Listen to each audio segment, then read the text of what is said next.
လက်နက်ကိုင်ပဋိပက္ခအတွင်းရှိလူအတိုက်အဝန်းများအတွက်အဓိကသတင်းစကား15ချက်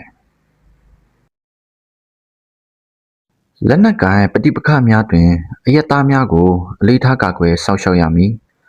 အယက်သားများသည်လည်းမိမိတို့၏လုံခြုံမှုပုံမကောင်းမှုစေရန်နှင့်ဆုံးရှုံးမှုမရှိစေရန်လိုက်လျောညီထွေစွာနေထိုင်ပြုမူရမည်လက်နက်ကိုင်အဖွဲ့ဆိုသည့်အတုံးလုံးသည်ပြည်တွင်းဥပဒေအရလက်နက်ကင်ဆောင်ထားသောနိုင်ငံလုံခြုံရေးတပ်ဖွဲ့အကောက်ခွန်တို့မဟုတ်ရဲတပ်ဖွဲ့များကိုသာမဆိုလိုပါ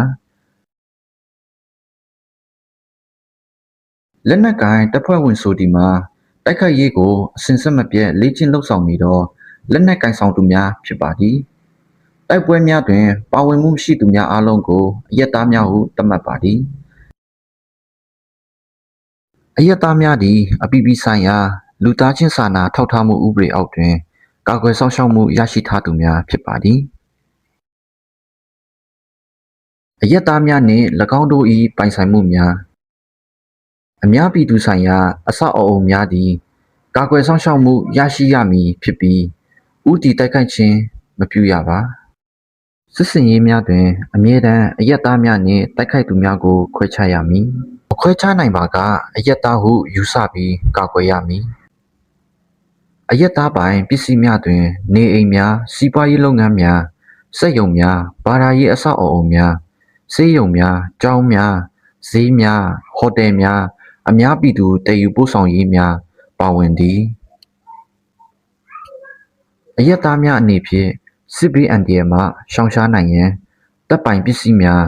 စစ်စင်ရေးများနှင့်လက်နက်ကိုင်အဖွဲ့များအနီးမှဖြစ်နိုင်သမျှဝေးဝေးရှောင်ကျဉ်ရပါမည်လက်နက်ကိုင်အဖွဲ့များနှင့်နီးကပ်နေပါကအယက်သားများကိုမှားယွင်းစွာတိုက်ခိုက်ခံရနိုင်ခြေပုံမမြင့်မားပါသည်အယက်သားများသည်ပဋိပက္ခနှင့်ဆက်နွယ်သည်ဟုထင်မှားစေနိုင်သောအဝတ်အစားများတင်ငေတများဝတ်ဆင်ခြင်းကိုရှောင်ကျဉ်ရပါမည်လက်နက်ကိုင်သူများသည်မိမိကိုယ်ကိုအယက်သားများနှင့်ခွဲခြားတိတာစေရန်တာဝန်ရှိပါသည်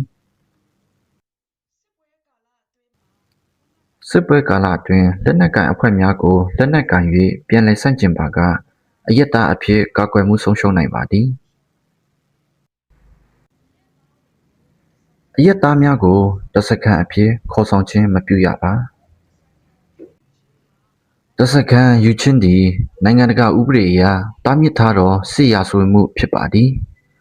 အယက်သားများကိုအတင်းအဓမ္မခိုင်းစေခြင်းမပြုရပါကျွန်းစနစ်လူကုန်ကူးမှုအန္တရာယ်ရှိသောအလုပ်များခိုင်းစေခြင်းအားလုံးကိုတားမြစ်ထားပါသည်လက်နက်ကင်သူဖြစ်စေအယက်သားဖြစ်စေထိမ့်သိမ်းခံရပါကလူသားဆန်စွာကာကွယ်စောင့်ရှောက်ရပါမည်